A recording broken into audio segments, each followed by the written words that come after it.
Olá, acadêmicos! Eu sou a professora Marina Mioto Negrão, mestre em Linguística.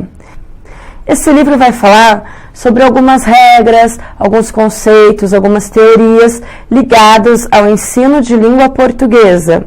Não só aquelas regras que você encontra nas gramáticas, que você estudou durante a sua época de ensino fundamental e ensino médio, mas também alguns novos conceitos sobre o estudo dessa língua. O livro foi dividido em 3 unidades. Em cada uma dessas unidades, nós abordamos alguns temas relacionados à área de língua portuguesa. Então, nós precisamos entender o que seria o ato de se comunicar. E isso está na primeira unidade, ato da comunicação. O primeiro passo, então, é entender o que vem a ser essa comunicação, esse ato de se comunicar.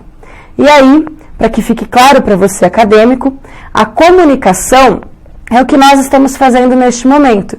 Eu estou transmitindo uma mensagem para você que está recebendo esta comunicação. Mas, essencial para que haja uma comunicação, é preciso que eu e você tenhamos um conhecimento sobre o assunto e consigamos entender o que está sendo transmitido. Eu posso definir para você a comunicação como sendo a elaboração com a intenção de transferir algo para alguém, ou seja, eu, enquanto produtor desse texto, autor, emissor, vou escrever, vou falar, vou elaborar uma mensagem. E essa mensagem tem uma intenção em relação a você, que é o receptor, que é esse alguém que vai ler, que vai receber, que vai ouvir essa mensagem.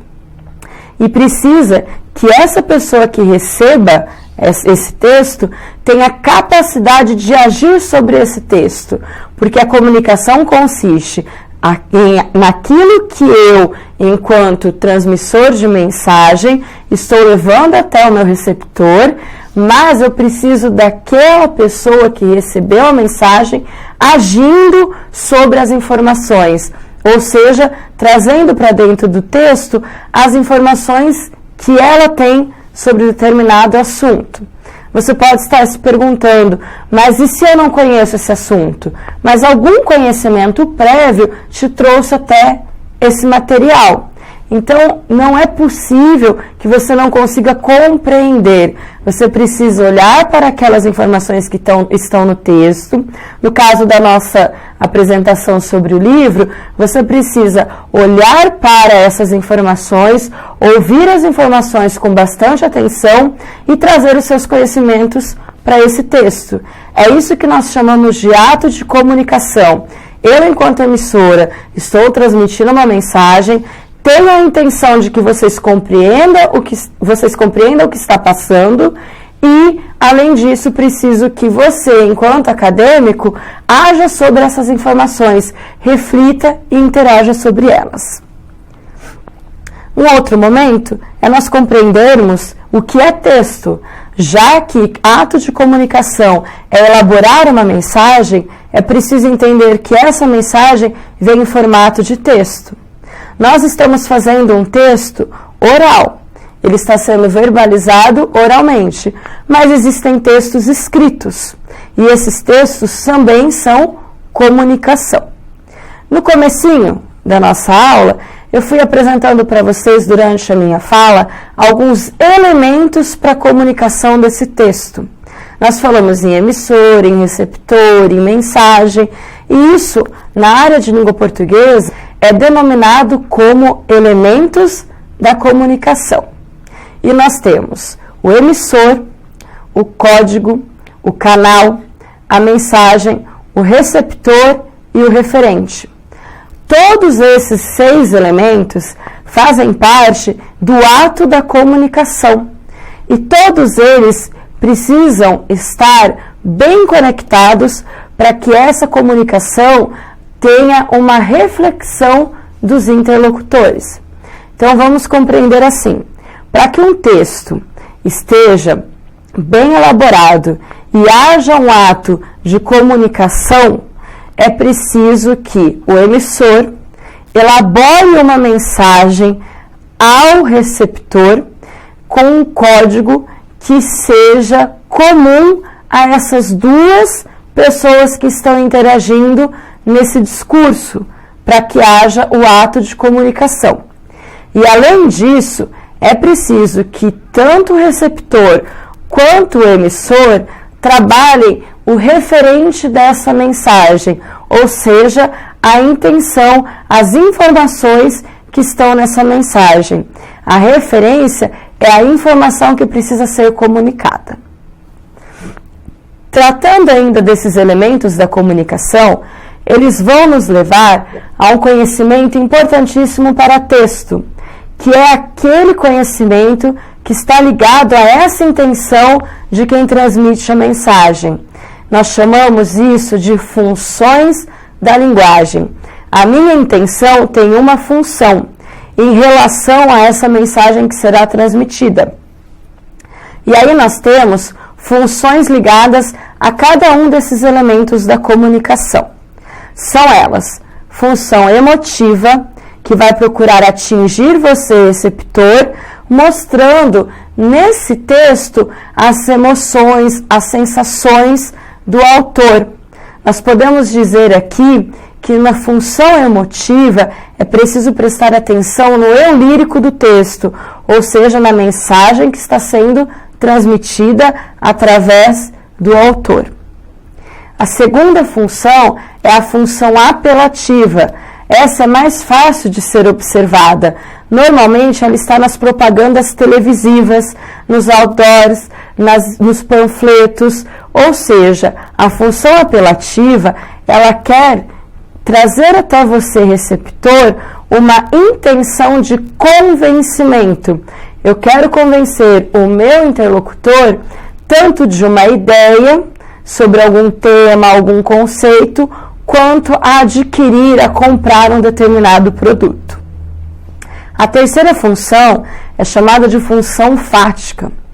E eu costumo dizer a vocês, acadêmicos, que a função fática é a função da interação entre o emissor e o receptor. Quando se transmite uma mensagem, sempre é preciso saber se o seu receptor está conseguindo decodificar essa mensagem e compreendê-la. Então, a função fática é uma função que se preocupa em saber se houve um feedback sobre essas informações. Um exemplo bastante claro disso é uma ligação telefônica. São dois interlocutores, um de cada lado de uma linha telefônica, e aí eles não estão cara a cara, não estão frente a frente. E para que perceba que o seu receptor está compreendendo as suas informações, está ouvindo você, sempre há uma pergunta: tudo certo? Ok? Entendeu? E o seu receptor te dá elementos para mostrar que ele está com essa função fática. Sim, ok. Então, a função fática precisa desse feedback entre os interlocutores. Já a função metalinguística, que é a quarta função que nós estamos conversando, ela é uma função que precisa ser entendida por você, acadêmico, como uma função em que o código da língua portuguesa vai explicar o próprio código. Ou se eu estiver falando do código da língua inglesa, do idioma espanhol, mas o que consiste nessa explicação é que a função metalinguística, ela procura explicar as dúvidas, os questionamentos utilizando o próprio código. E o maior exemplo disso é o dicionário. As pessoas que costumam estudar, fazer leituras, que têm conhecimento, que são curiosas, elas vão até o dicionário como uma fonte para explicação. Então, o dicionário te explica uma palavra no idioma da língua portuguesa, utilizando o próprio idioma da língua portuguesa. É o código explicando o próprio código. Nossa próxima função é a função poética, muito confundida pelos alunos, pelos estudiosos, com a função emotiva. Mas a diferença entre elas é muito simples. Enquanto a função emotiva se preocupa em atingir o receptor com as emoções transmitidas dentro do texto, a função poética está preocupada com o formato desse texto. Para que fique claro, você vai lembrar de um conteúdo lá do ensino fundamental e ensino médio, quando você vai montar poemas, poesias, tem que se preocupar com a rima, as palavras rebuscadas. Existe um formato de poema que é soneto. O soneto, ele se preocupa com a estruturação dos versos, das estrofes. Então, isso é função poética, a preocupação com a imagem, com o visual do texto. Imagine que dentro de uma figura que você vai usar para um texto publicitário, você quer chamar a atenção do seu leitor, você pode também transformar essa imagem com a função poética. Você pode aumentar um texto, uma cor que você coloque. Então, a função poética está preocupada com a forma do texto que vai ser transmitida a mensagem. E já a função referencial, que é a última função que nós vamos trabalhar aqui, é uma função que está preocupada em transmitir uma informação. Ela vai passar uma informação para você, receptor, explicando os acontecimentos. Um exemplo bastante típico disso são os textos jornalísticos, as reportagens. Ela passa uma informação. Porém, quando eu disse que está preocupada em te explicar essa informação, não é a função da metalinguagem. Porque qual é a função de um texto reportagem, de uma notícia? É transmitir uma informação. Então, a função referencial está preocupada nessa transmissão da informação. Então, vamos lá? Nós estamos falando nessa unidade dos elementos da comunicação, das funções da linguagem que são responsáveis por fazer o ato de comunicação.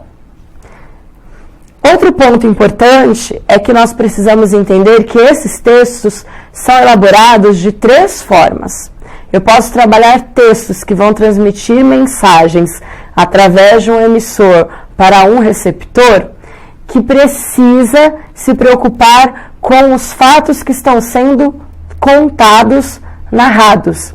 E aí eu vou falar de textos narrativos, que têm a intenção de trabalhar com a ação, com o conflito, contar o desfecho, é narrar, contar uma história. Além disso, eu posso ter textos que têm a intenção do emissor em relação ao receptor de argumentar, apresentar uma opinião, um ponto de vista sobre algum assunto, sobre algum tema. Então veja que as funções vão entrar também nesses tipos de textos que estão sendo escritos. Por exemplo, num artigo de opinião, que é um texto argumentativo, normalmente a função da linguagem utilizada é a função apelativa, porque se ele é um artigo de opinião, eu quero mostrar para o meu receptor que eu tenho uma intenção de argumentar e fazer com que ele aceite, compreenda e, se possível, passe a ter a mesma opinião que a minha. E o terceiro tipo de texto que nós temos é um texto descritivo. Esse texto dificilmente vai ser encontrado puramente descritivo.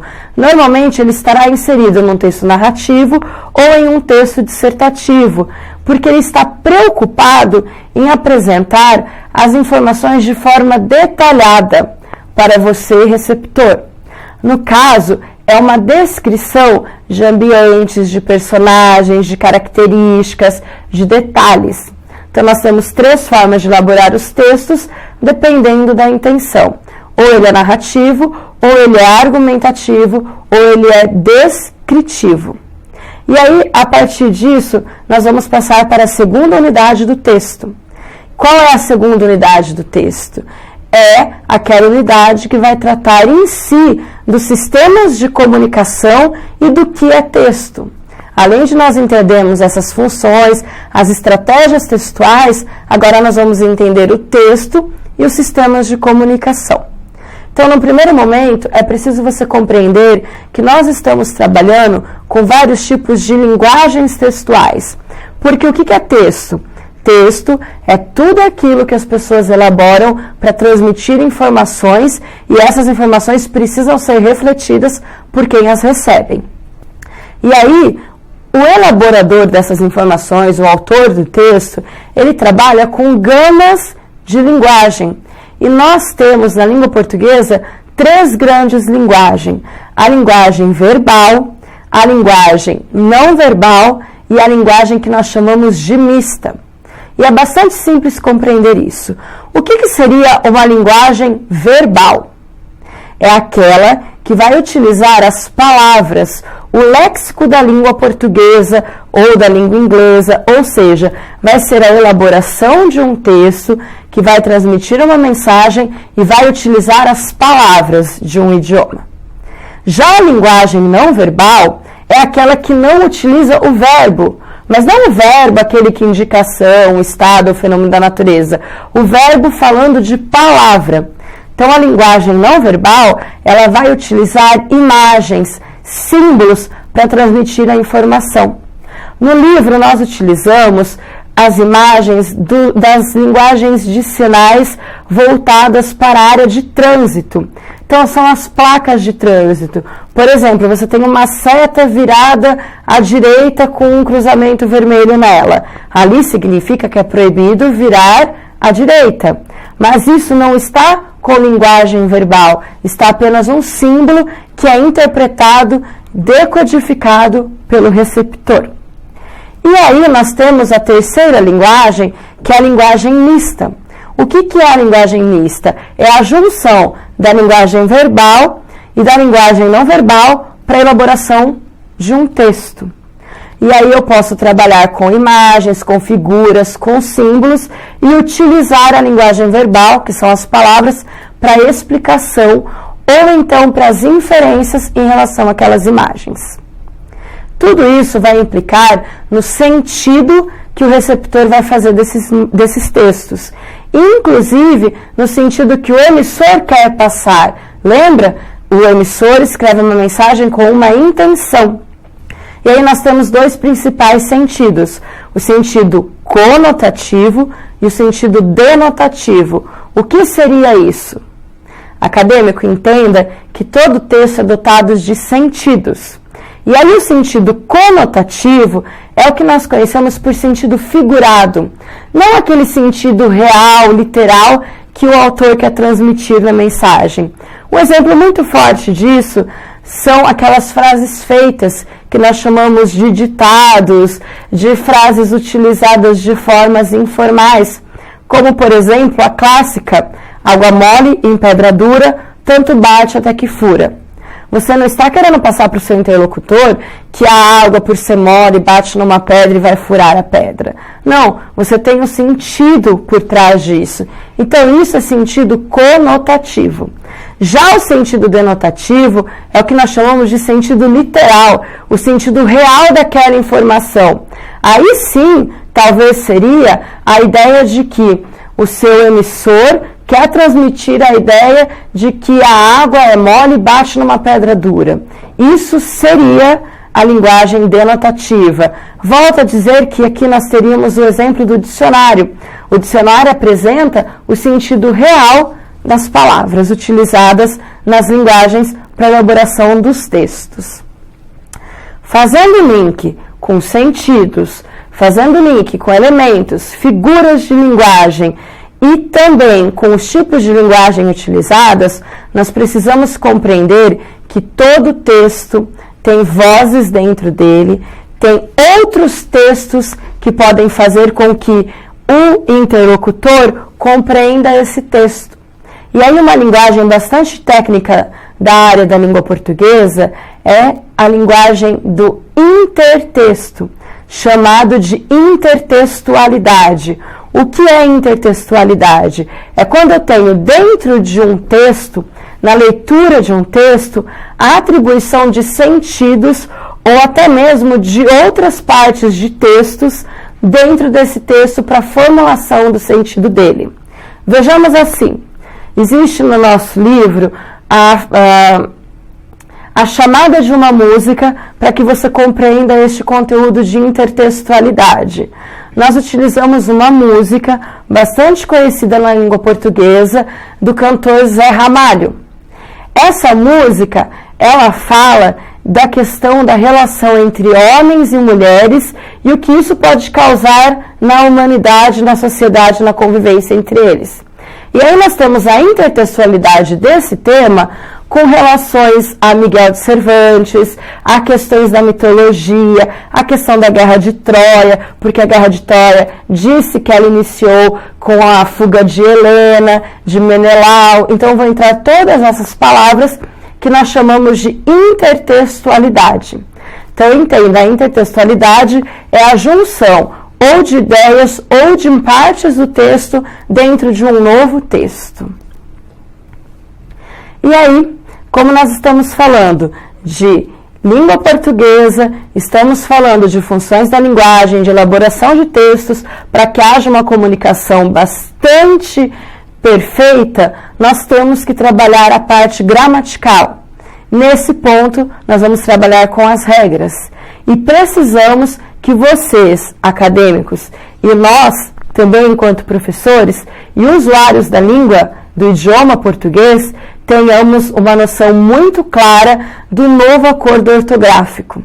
Esse novo acordo, ele traz regras que foram modificadas para que haja uma melhor elaboração dos textos gramaticais e uma melhor interação com todos os lugares que se usa o idioma português, tanto aqui no Brasil, como em Portugal ou em outros países.